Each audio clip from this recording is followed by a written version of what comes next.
everyone, welcome back and thanks for joining Cindy and I on the Travel Collective YouTube channel, and we've got a podcast too. Today we're going to talk all about how to meet other travelers, how to meet locals, and we're going to meet Dave and Meredith, who met on a bicycle tour and now they run a business together. Hey, so it worked out great. So get all of that information, join us. I got to get my hat off, grab my coffee and get going. So come along, let's get inspired. Hey, April, we're talking another day about travel, and today we're talking to David and Meredith a little bit later. But one of the things we wanted to chat with folks about is the joy of meeting other people when they travel. Whether you go with your family or a partner or a friend or alone, part of the fun, right, is meeting other people, meeting other travelers, meeting locals, all that stuff, right? Right. So let's talk about some of your tips or some of the things that you've experienced when you're out there meeting people. Yeah, it's sometimes you have friends or you have a spouse or family members and you're like, hey, I want to go photograph Yellowstone in the winter, and everyone's like, you could just hear the silence, like, what? I don't want to go where it's cold. I don't want to like stand out there. So then it's like you have to make that decision. Do you want to go alone and maybe go to a place? You know, you'll probably meet some travelers if you go to a place that's there near the park, or do you want to look for a group? There's a lot of small groups that are geared to your interest, or there's Meetup groups, or there's Facebook groups. So yeah, sometimes it is just making that step, because you're going to have a fabulous trip by joining others that share either that interest of photography or going to that particular place that you have your eye on. Right. And you're finding the right travel partner. We all know, we've heard stories, right? Like that's a difficult thing. And we should do a whole session on, oh my gosh. Yeah. Right? And there's tips too, because you meet someone, and sometimes it is a cost-effective way, but yeah, it's like, oh, or even friends. I've practically, lost friendships over it. Yes, I have. I can say that. It's like, strains the friendship. You should have never probably taken a long trip together. So there are tips. We definitely got to make a whole episode out of that. Yeah, I'm going to make a note. We will make a whole episode on that. But what we wanted to talk today about was just sort of that haphazard thing. Like, one, I think we have to be open. I will take a step back. Like, I think you have to go into travel with the mindset of you want to meet people. I hear people go on a trip and they didn't meet a soul. And I think some of that might be because you weren't putting yourself out there a little bit. You have to open the door a bit and let that happen and seek out places. I know during the symposium, one of our guests told us, we were talking about how to meet locals, and her best advice was to go places where people are standing around. And what she meant was like in lines at the museum or in lines at the train station, or where people are just kind of mulling about, and she's so right. Like, I have met so many people that is so true. Yeah. Yes. Because if people are busy, they don't want to stop and talk to you because they're like on their way somewhere, or they have a mission, or they're with their friends or whatever. But when we're all just kind of, when you're forced to wait, so to speak, right? Yeah. And I know it's true. It's like when you and I have gone to some of the big travel shows too. If you get there early, because everybody wants to get in right when the doors open, and you're forced to stand in that line, I've made a lot of connections just in that line, where we would have not met because we're busy now in the show floor roaming around, but because we're all just forced to wait there and you're kind of anticipating that, you're open if someone turns around and says, oh, where did you come from? Or why are you here today? Or anything. Just I love to tell the story of how I met this couple and their friends. When I was in New York, I was standing in line for a TV taping that I was wanting to watch a show, and those kinds of things, they make you come early and you just wait, and then you finally get to go in. So I was and I was alone. And sometimes people say, oh, you won't meet, you don't meet couples, when you're alone, it's hard to meet people that are in groups. Well, there was a group standing in front of me. And unfortunately for me, it was a woman about my age and her husband and his like 2 or 3 friends that they had met up in New York. So they were traveling, her and her husband, and they had some local New York friends that they were with. So it was about 5 people in front of me, 1 woman. And as we stood there for at least an hour, and it was raining. Oh yeah. Oh my And god. so as we were standing there trying to stay dry and kind of commiserating, but all willing to do this for the show we were going to watch. And her and I started talking. Then her and I and him started talking. She introduced me. Again, an hour we talked, just chit chatted. By the time we were being herded in, and we weren't sitting together because we had different tickets, but when we separated, they said, "Oh, let's get together afterwards. You should go with us for dinner." And I thought they were just being sweet, that it was just lip service, something you say as you part ways, and we all sat in our different seats. But at the end of the night, I found them at the exit waiting for me. Oh my goodness. And this group of 5 or 6 people, a couple of them locals to New York, and a husband and wife that I met, they had been living in South Africa. They worked for the State Department. He did, and he had been on tour. So they were big travelers. I would have known, which is probably why we connected. I just had a lovely time. I had not planned to go out and spend money on dinner that night. So, but I was like, I'm going to bite the bullet, and whatever the dinner costs, I'm going to buy. And I just went, and they ended up treating me because there was all of them. So they paid for dinner. Just felt like I was like a welcome discussion point. So I love telling that story because I think when, we talk about, mulling around, you'd be surprised. We exchanged numbers. I'm Facebook friends with her still, the woman that I met there. That happens so many times when you're traveling. Yeah, it really does. It does. And it's like you said, you have to be in that mindset of just being open. Yeah. And, you can get a feeling to trust and, do all of that. And you have some fabulous experiences. Yeah. I mean, we just walked a few blocks from the place to a restaurant that they had, wanted to go to, and we went into the restaurant, and we said goodbye at the end of the night, outside the restaurant, and went on our merry ways, exchanged cards and phone numbers and stuff. And we talked about getting together again before both of us left New York, but that didn't happen. But, it's that kind of stuff. I've met other people in those ways, just kind of mulling around. My friend Jackie from Vietnam, who I met in New Orleans, literally walking down the street outside of an hostel. Oh my God. We were both staying there, and we ran into each other a couple of times leaving because we both were early birds. And finally we were just like, we are both staying here. We both are going, let's walk into the city together. So we did. And then we became friends. We're still friends. And we met in New Orleans, and she showed me around Vietnam when I was there. So unbelievable, Oh yeah, exactly. Right. Or even taking, I know, it's been years and years now, but my husband had something in New Orleans, and he had conference all day. And I was like, I'm going to sign up for this Greyhound bus tour because I want to go out to the plantations. And so I was like, by myself, same thing. And people think, oh, people won't talk to me, but no, I met these 2 ladies after we did the tour to the plantation. They were all like, oh, because I was going to walk back to my hotel, and they're like, oh no, let's go to the Cafe du Monde and get the the beignets and the coffee. So sure enough, they're like, no, you come with us. And it was fabulous. It was lovely. And if I hadn't have been open to just being on that bus alone and smiling and chatting with the person across the aisle, because you do start to walk in a group, and people they're curious, they want to talk to you. And and when you're in a situation like that, like the standing around, mulling around situation, right? People they're looking for, somebody to talk to. They're kind of, you're twiddling your thumbs. You're like, when's our turn to do whatever, or you're on a bus. So it's a good time, if you're looking to meet people, is to kind of put yourself in a situation where you are around people that are stalled, if you will, right? Exactly. The moments are stalled. I know you mentioned here on our notes that we should talk about meetup groups, because that's how we met. Right. And I was mentioning them to someone else recently who said, are those even a thing anymore? Do people do it? And I said, I think they are.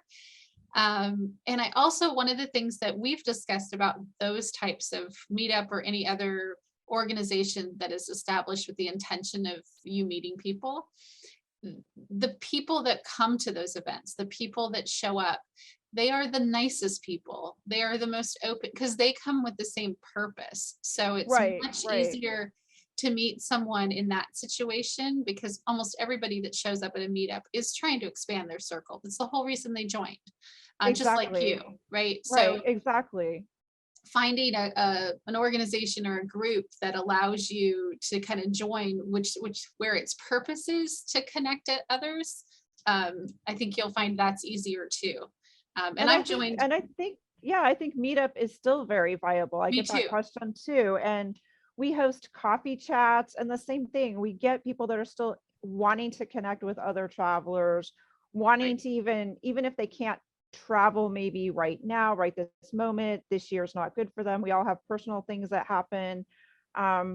They want to discuss travel. They want to Right. share their trips, because sometimes travel is viewed as, maybe your family doesn't want to sit through 100 photos, or they're like, oh, there she goes again. She can afford to travel. I got 5 kids. There's some of Yeah. that mindset going on Right. too. Right. And I'll look at your photos. Bring them to Yeah, the coffee shop. right. If Yeah, you have exactly. 300 photos of your trip to India, I'm like, bring it on. I want to see it. Yeah, Where did you exactly. go? What did you do? Other travelers really love it. Yeah, it's really a lot of fun to do. And the meetup groups are a great place to just kind of connect with someone who likes what you want to do. And I know we've mentioned it before that you can even join a meetup in a different city. And I have absolutely done that just by messaging the person organizing the event. If there's like a local meetup where they get together to run, or they get together to have brunch once a month, or a ladies group or whatever, even though you're out of town, you can just say, I match your criteria, right? I'm of the right physique. Right. I'm a woman who loves wine too, or I like to, walk in the park too, or whatever that is, but I'm coming in and I'm spending a week or 2 weeks from out of town. Would you mind if I joined? I've never been turned down.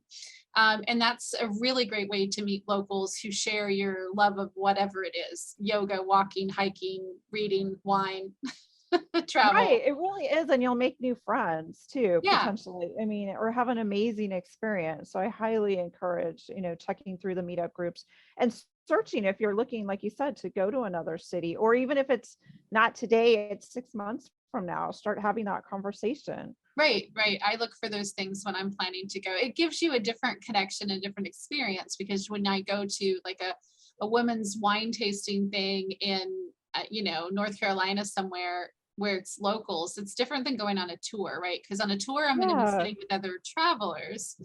But when I go there, these women probably all live here. They have a totally different view of the place that I'm in because they live here. They may be raising their children here or grew up here. And you get to have those conversations. So meeting travelers and meeting locals, I think, is what we ended up talking about today. But I think that's a big part. It's really part of the reason you travel. If I didn't meet people when I travel, I would not love it as much. Yeah, no, it's definitely the reason most of us travel. Yeah. Today we are talking with David and Meredith. David can eat a Chipotle burrito in under 2 minutes, and Meredith is a headstand expert. Both wish they could live on a vineyard in France, and when we asked what class they wish they could teach, David answered bike touring, and Meredith said she would like to share how to hike or backpack with your dog. The cool thing is they're living that dream. So let's chat with them and hear about bike touring with Blaze Adventure Tours. So welcome, David and Meredith. Thanks. We're really happy to be here. Thanks for inviting us. Yeah, we're so glad to talk to you guys again.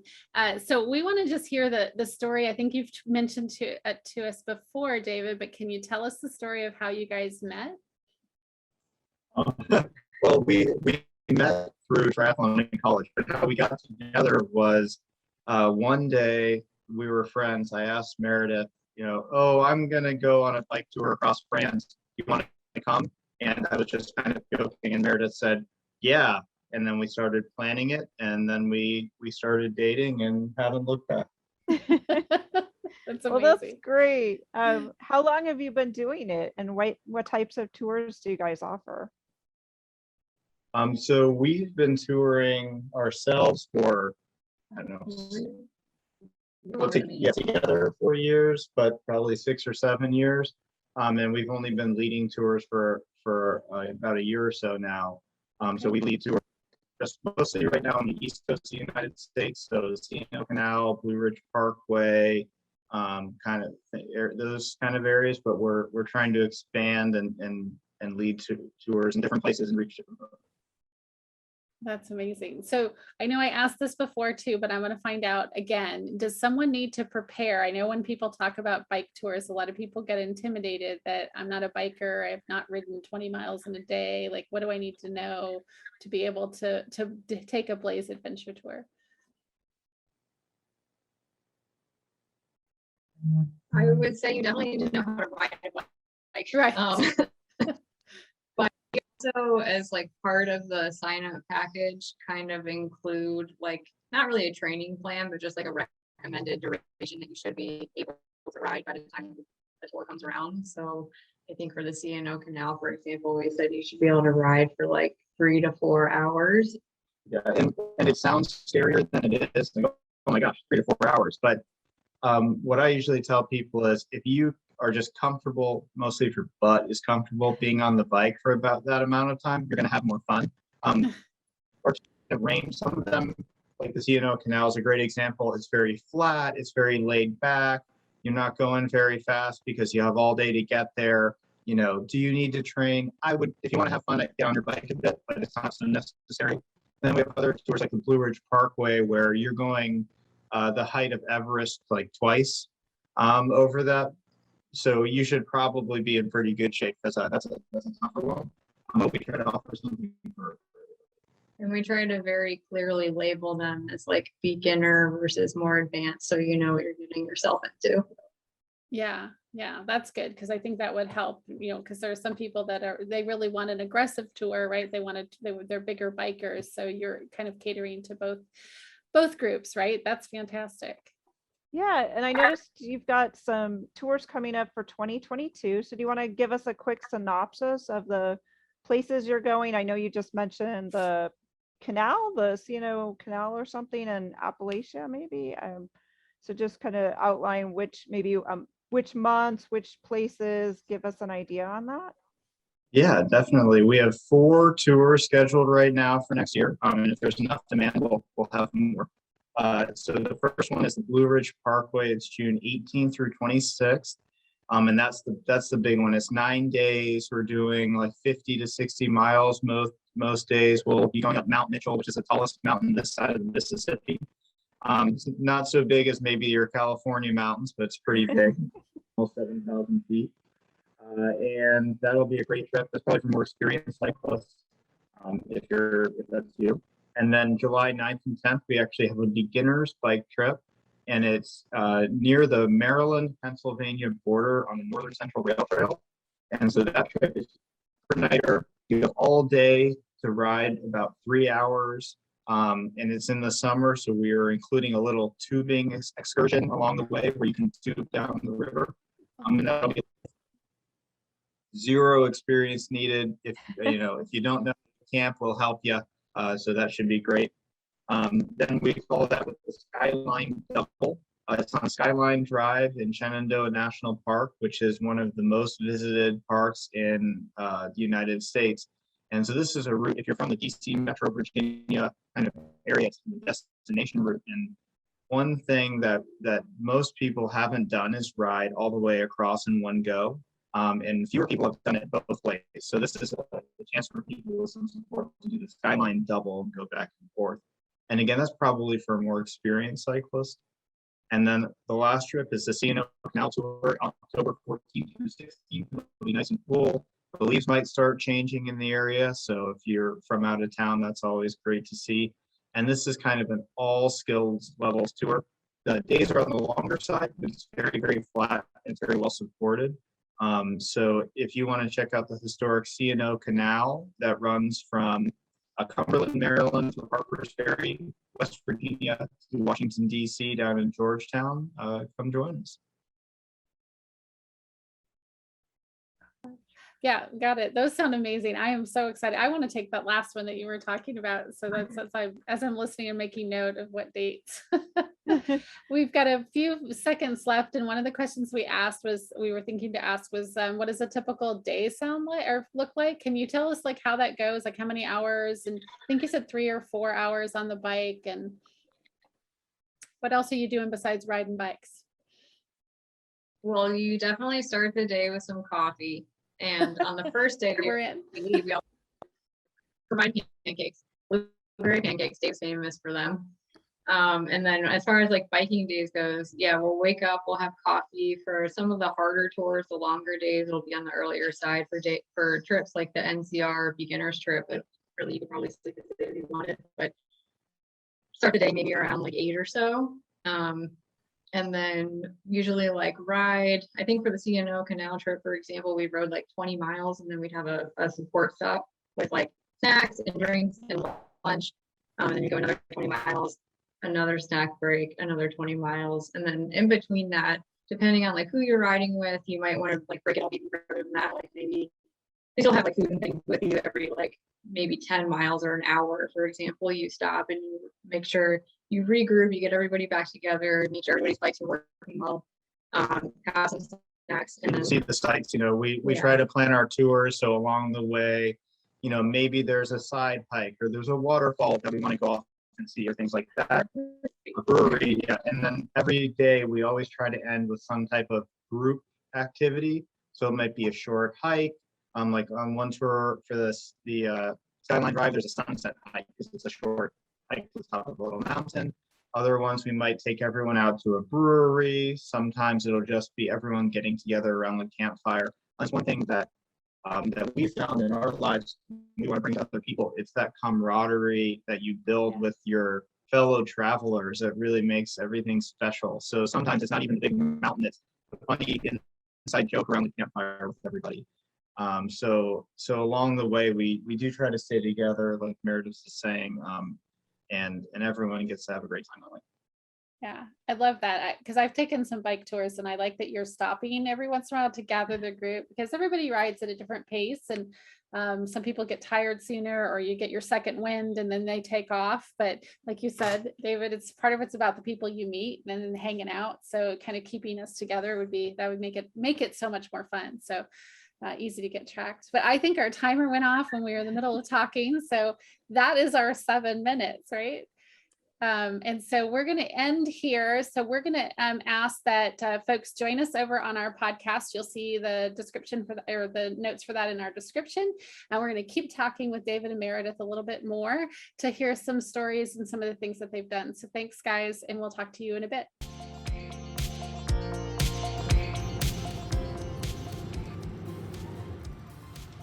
Wow, wasn't that great talking to Meredith and Dave about biking adventures? I don't know if I could sit that long on a bike, but come along and join us over on the podcast for more information and travel with us with real stories from real people.